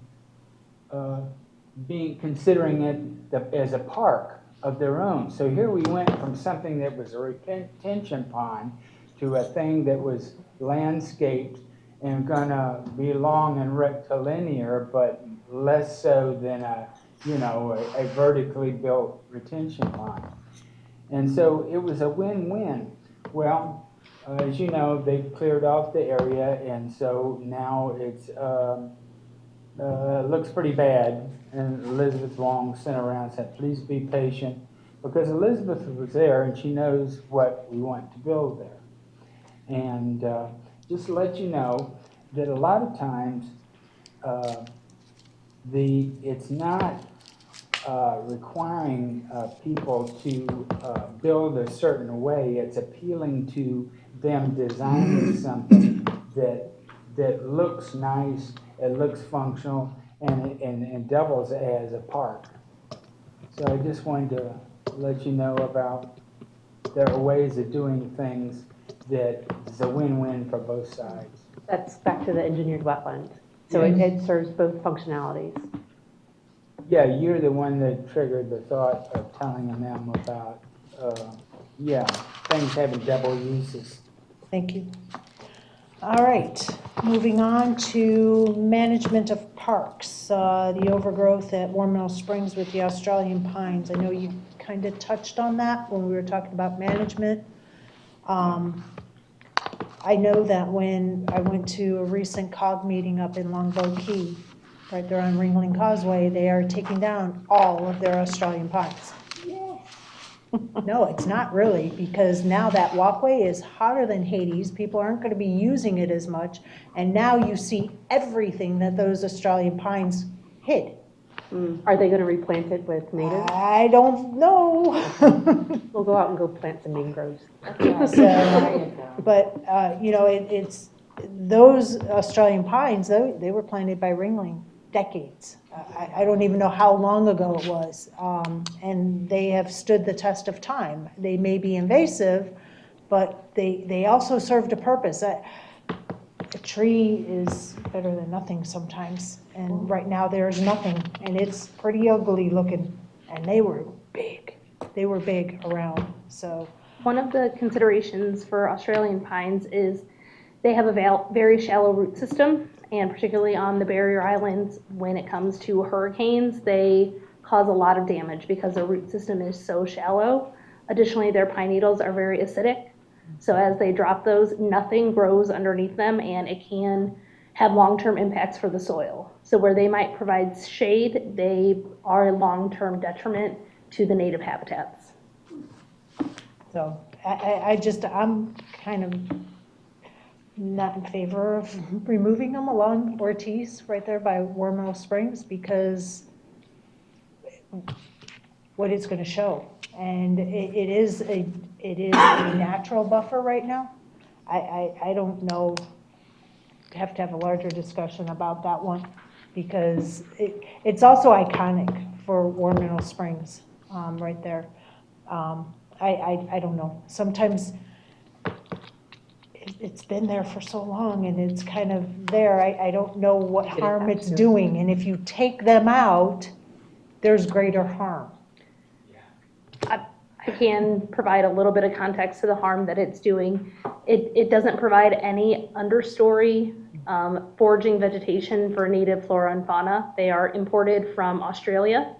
So because their pine needles are so acidic when they drop, they kill out all of the grasses, shrubs, flowering plants that gopher tortoises and native animals feed on. They provide very little in the way of den material and home areas for native wildlife. And again, they do have long-term impacts to the soils as it goes to any sort of long-term restoration. So when you pull them out, it is best to replant something because it provides the restoration to the native habitats that are normal here in Southwest Florida. Could they leave a couple snags for like ospreys or anything like that? Absolutely. As long as what you're doing, the treatment that you do in that case, it would be a specific chemical treatment to the plant that would kill off the foliage but allow the snag to stay. So there are land management techniques where you could utilize them, but long-term Australian pines are very invasive. The state does provide some grant funding for removal of them specifically because they are a statewide concern. They are on the Florida list of Category 1 invasive species. So if you were to take them out, and I'm picking your brain because you seem to be a little bit expert in this. If you were to take those Australian pines out along Ortiz, and I don't know how deep they go, I can only tell how long they are. How long does it take for that vegetation that you're planting in its place to take root, to hold, and offer the same look that not the same look as Australian pines, but the canopy that the Australian pines provide right now? That answer is depending on how much money you want to invest and what the you- size of mature trees you want to plant and the remediation that you do when you pull the tree. If you're just removing the trees, it's going to take a lot longer. If you remove the trees and rake out and do a disking of the soil, native vegetation will come back quicker. And then as far as the look and size, it'll be dependent on how much you want to invest in the size of trees that you plant. I want to say that there's an example of what you don't want to do, and that is Stump Pass. They eradicated all of the Australian pines, and they didn't have an idea of what they wanted to replant. So it went from like the birds showed up and you could at least somewhere to roost, in the Australian pines. But when they took them all out and didn't plant anything for several years after that, it was a wasteland. The birds just took off. There's no place to. That restoration created specific habitat for shorebird nesting as opposed to tree nesting birds and raptor-style birds. That was a specific technique for beachfront shorebird nests that were, they're state and federally endangered, and it was part of the Stump Pass permit and beach renourishment. That was for its intended purpose. I stand corrected, okay. Not to, again, something I have some So, firsthand knowledge of. I know before I could make any decision about what we're doing with those Australian pines at Warm Mineral Springs, I would definitely have to have a bigger conversation with staff on that. Sure. And that might be part of your management plan as well. Like it might be, and I'm not sure what's actually in the management plan of if they've addressed the Australian pines. So, I mean, it might already be in there and I just don't know. If I remember correctly, there was some discussion during the master plan about doing something about the Australian pines, but it's, I think, on the priority list more towards the bottom. Right. So. And there's a lot of pepper trees over there too. So you should maybe take a walk and you can see through both of these types of trees, there's nothing growing underneath them. And like Tina said, it's essentially it's squeezing out any other opportunity for natives to be there along with the wildlife and that kind of thing. And it just seems that if Warm Mineral Springs is capturing the essence of a 12,000-year-old site, that it is natural and it should be natural today. It should be focusing on natives. I hear you. Okay. We can't solve the problem though right away. No, of course, I know, So- but this is a time we're To airing it plant out, seeds so. and talk about it. All right, if there's nothing else about that, let's move on to the sustainability resiliency. That's the last slide on your, about solar lighting and solar parking and vehicles. It's renewable energy, and we had a discussion with Stevie Freeman at the last meeting about the whole Ready for 100 thing that the city of Sarasota is doing, and how that's so much more sustainable. But it's about making the right decision at the right time. If you're going to purchase a fleet, make sure you have at least a hybrid, hopefully an electric car there. If you're going to build a building, it's making sure it's solar ready if you're not going to start putting on solar panels. So at least when the time comes, it costs a lot less to do it instead of retrofitting. It's all those kind of things to assure that we're sustainable as we move into more of the 21st century. But we were going to discuss it at the next meeting based on what Stevie Freeman told us. Vice Mayor? I believe the city is moving forward, especially with the charging stations. I believe Mr. Traverso could even speak to that too, but I believe they are looking at these being placed in along the buildings. FPL has a program right now, a grant program, that is funding that also, trying to get that accomplished. So that is something I think the city's already headed into. He did mention it. At the Okay, great. meeting. As far as that 100-year or 50-year thing with Sarasota doing, they bit off a big chunk. And we've been at Florida League of City and have heard some of the issues that they're going to be facing, that there's some things that really high hurdles I don't know if they'll be able to accomplish.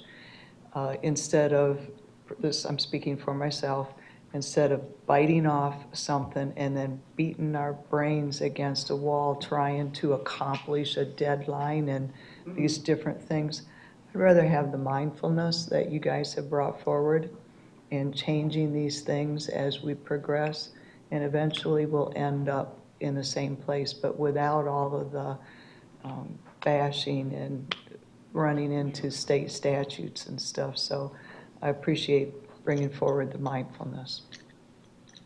I know one of the things when I sat down with the consultant for the ULDC was in the parking lots, we have all these parking spots.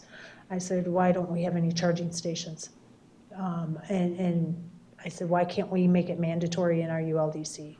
So it'll be interesting to see if anything came about of that. But the other thing is who pays for the electric? I'm sure at some point we will have electric gas stations, or solar powered. As opposed to just a gas station, we will have the electric charging stations or solar charging stations or things like that. This is far, far, far into the future, but it is, again, I like your word, mindfulness, to think about it while we can now and be cognizant of it. And making those decisions as you go forward and just keeping the mindfulness there so you go down the right path, right? That's what that was about. To me, charging stations should be like parking meters. I mean, if you're going to plug in, you put your coin in, to pay for the electricity, and that way it's not on somebody else's back. But Correct. I think it could be very reasonably done that way, personally, myself. The one of the drawbacks from when I went to one of the conferences, I was able to test drive in a Tesla and got to learn about all sorts of things with the Tesla. It was really, really cool. To charge a vehicle, fully charge a vehicle, takes hours. People that are traveling, you fill up your gas, and if it takes 5 minutes, it's like, God, this thing is so slow. can you imagine sitting in a place that you don't know anybody, and it's a quote-unquote charging electric station, and you've got nothing around and nothing to do for hours waiting for your vehicle to charge. So these are things that have to be overcome. Yeah. I don't know about other vehicles, but I like technology. So the new Teslas, along with the new superchargers, they actually charge with the new batteries within 15 minutes. Nice. Well, that's Which is good. amazing. And A year and a half. And they have these within 50 miles of each other all over the country. And that's great, because this is what, a year ago, the technology that I was taught at that time. And they do 0 to 70 in 2.4 seconds. Yeah. That's what I really like about them. They're awesome. They stop on a dime No with a bicycle. idea, no idea. They have big bucks though, too. Alrighty, so we are cognizant of future needs as technology is changing. So thank you for being aware of it too and bringing it to our attention. I don't know if there's anything else that needs to be addressed based on the PowerPoint. I do have a couple things on the memo I would like to kind of pick your brains about. So does anybody have anything else about the PowerPoint? Okay. There was a couple things in your memos that you wanted to kind of talk about or have addressed at the last meeting when we turned it into a joint meeting. And one of them was about adding a chapter for wildlife protection and habitat management.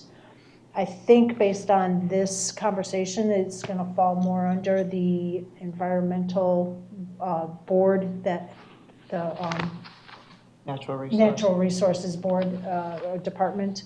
Was there anything you wanted to add to about that memo? About the wildlife protection and habitat management? And no, just that, I mean, it would be working closely with Fish and Wildlife, U.S. Fish and Wildlife Service.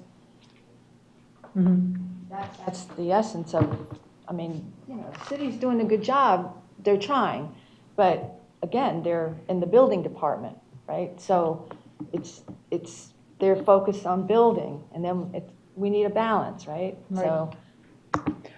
I would also like to see how that all would play with this, this department and how it would play in with like FWC and Fish and Wild, all the other entities, governmental entities. So we all have to play nice in the sandbox together. Sure. And I really think that while we have good intentions, our hands are sometimes tied because their availability of their staff to be able to do things that they need to do that we can't do. So it'll be interesting to see how that all progresses. So may I ask this? Would it be possible that we could have some kind of presentations catering to subjects here that we've touched on, like Natural Resource Department? Maybe there is an expert out there somewhere that could give some kind of a presentation, be it 15 minutes or whatever you allow, that could address the types of things that role would include. Just so we could have, so you would be able to analyze it, what our Natural Resource Department might even look like. What would the roles be? I think that's going to be a much larger discussion based on strategic planning, budgeting. We have to take into budgeting, how are we going to pay for this department? There's a much larger discussion that's going to take place before this is going to come to fruition. And I do not want to lead you down the path that this is going to be done within a year. I don't want to give anybody false hopes. I am optimistic, but I am also realistic. And as much as I want to say, yeah, we're going to do this within 6 months or a year, I don't know if that's going to be possible. We have to have a larger discussion. Vice Mayor. 6 months down the road, can't, we're in the middle of budget. So it would have to go through budgeting for the next year. But groundwork is already being laid. Trust me. I have gathered material. I have forwarded material on to staff so that there is a introduction of what's done in other places. So there is just those little beginnings already started. Can I So make thank a quick suggestion? And this is just totally out of the blue. Instead of creating a brand-new department and trying to figure out ways to hire new people, is there a way that you can pull your resources together and pull like somebody from solid waste, somebody from building, and just create a new department with the staff that you already have? They're already doing 40 hours of work every week. Okay. So if you pull somebody that's already assigned job, Right. who's going to do, you're going to have to hire somebody to replace them. Right, And so, right. yeah. Just 40s on the low side. Exactly. And as far as presentations, I mean, I don't know, Stevie Freeman, who you know, I believe, I think she would be interested to come and talk about more of what she shared to us, if that's of interest. And any commissioner can make arrangements for a presentation to be put on the agenda. So if there's something that you would like us to have a presentation on, you're more than welcome to reach out to any of us commissioners. If there's a presentation that you guys want as a board, if you want somebody to come and give a presentation to your board, that would have to be a board decision cleared with, I guess, city manager or your liaison and whatever steps you guys have to follow for that. But if there's somebody that you think is an expert that would help us, just reach out to a commissioner. Yeah, and that ties in with our possibly acquiring parks, let's say, by pursuing the funds with the county. Bree, what's her last name? Anyway, she's with the county, and she would perhaps be someone who could explain how that works. I think we had somebody from the county come Did and. Bree talk here? Bree came one time. Yeah, She did? yeah. Oh, okay.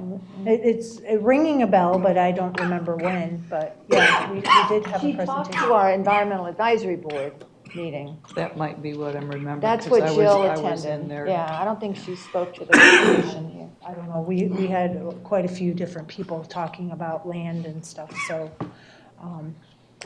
Is there anything else? Anything that we're missing that you would like to discuss while we're all here together? I had one more quick question. I'm sorry. This goes back to the funding for the parcels that Edie was talking about. You guys said that there was $50,000 that you have budgeted for this year. Is that $50,000 going to purchase the 5 parcels for the tour, or is that different money? So is this $50,000 extra? Separate money, isn't it, city manager? It is separate money. There was surtax funding put aside for the parcels that are off of Springhaven. Yep. That's the money being used to purchase those 5 parcels. Okay. The 50,000 the commission was talking about earlier tonight, that is separate money. Okay, cool. Thank you. All right, is there anything else? I have a comment. I want to thank you guys for your devotion, for your heartfelt compassion toward these issues. You are a wonderful board, and one of the best things that we've done up on this dais is set this board in motion. And so I thank each of you as individuals and collectively as a board for what you do in helping us. Appreciate you. I want to thank you all for extending the tree board, giving them a chance. All right, if there's nothing else, do we have any public comment that I need to address before we get close to adjourning? There was nothing handed to me. All right, before we go on to commission communications, I'd like to just thank you guys for coming. I heard that we're doing another joint meeting in February. I don't know who said it, somebody said it, so looking forward to seeing what that's going to be about and seeing what we're going to be discussing. And I do appreciate everything that you guys are doing, and thank you. Commissioners. Thank you. All right. Thank you. No other public comments, so if Commissioner Hanks, any communications? Vice Mayor? Two things. And the city manager, maybe you can help. The situation like what Jim Bonsky was in, he was hospitalized and now has passed. Do we have a policy of what we do for our advisory board members, when things like this occur? Do we have anything that, I'm not aware of a formal policy of what we do when Okay. advisory board members pass. it's something we could discuss in strategic planning if we want, but these members are valuable to us, and even sending a card if they're in the hospital or something is something I think would be a good thing to do. Before you So, move on, yeah. is Mr. Bonsky still on a board? I thought he is no longer on a board. Should be on the. I'm sorry? Ah, that's the one. Okay, thank you. They are awesome. Those guys are awesome. And Jim's been on boards all through. I mean, he was on the original 41 corridor beautification that was linked in with the tree committee. He goes way back in stuff, so. Maybe we can have somebody pick up a sympathy card to send from the commission, at least a sympathy card. Mayor, it is allowable to send flowers to advisory board members that passed, according to our code. It's actually written into the flowers portion of our code that Okay. we actually have one. So it kind of is a policy then, so cool. Well, it's not a policy that you all can do it. It's an allowable provision under our code, under the procurement code of all places.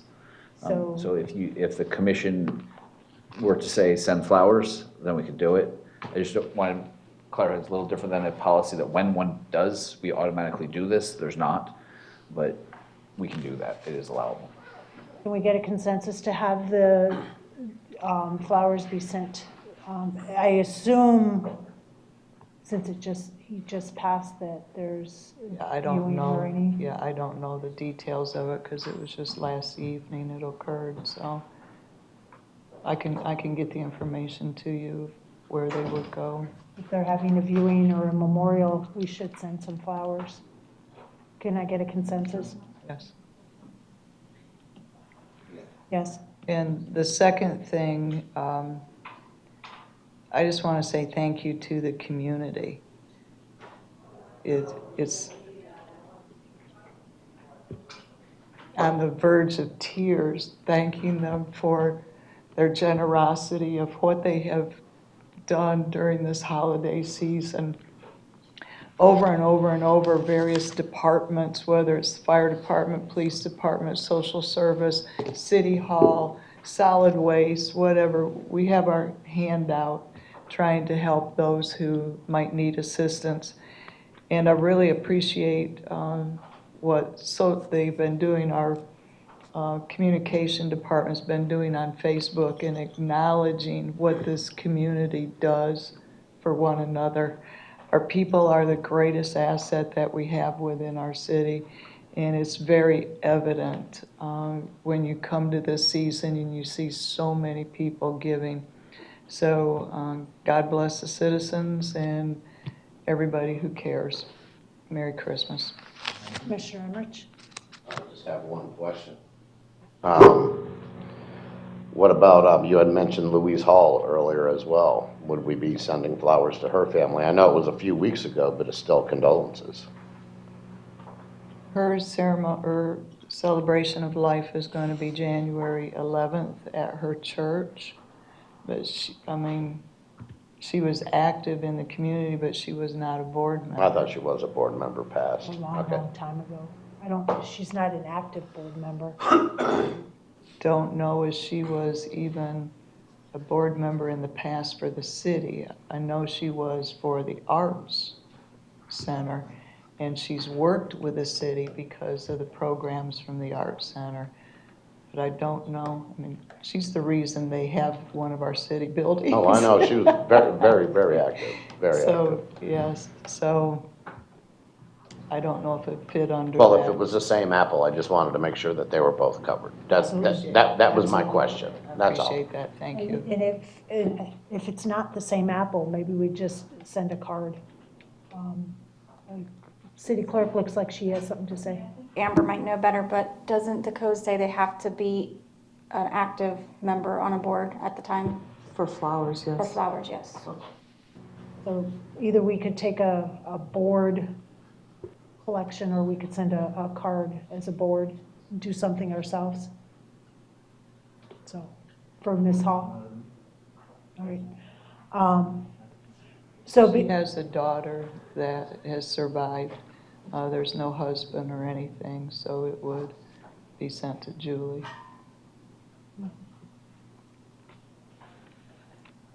City Attorney. Any comments? Oh, no, ma'am. City Manager? Just one small one as an update. I think, Mayor, you knew this was actually going through in the federal process, but apparently today the U.S. House of Representatives passed the funding bill that includes raising the tobacco age from 18 to 21 federally. It's expected to pass the Senate by the end of the week, and it is stated in the article that President Trump will sign this bill. So Tobacco That 21. usurps everything we're doing, is what you're saying? I don't know if it usurps everything, because it doesn't, what I'm reading doesn't talk about vaping, it just talks about tobacco, but it does raise the federal age for tobacco, which would mean we would not have to do anything. Good news. Thank you for sharing that. So, Thank you. I haven't seen that pass through yet, so thank you for that. That's all, thank you. Thank you. So I will end this with extreme gratitude to our citizens, to our staff for their utmost generosity during this holiday season. I bid you a very happy holiday, and I look forward to what 2020 brings us. Merry Christmas to all of you. Happy New Year. Enjoy your family. Enjoy your time together, and thank you to everybody. And it is now 7:54. We are adjourned.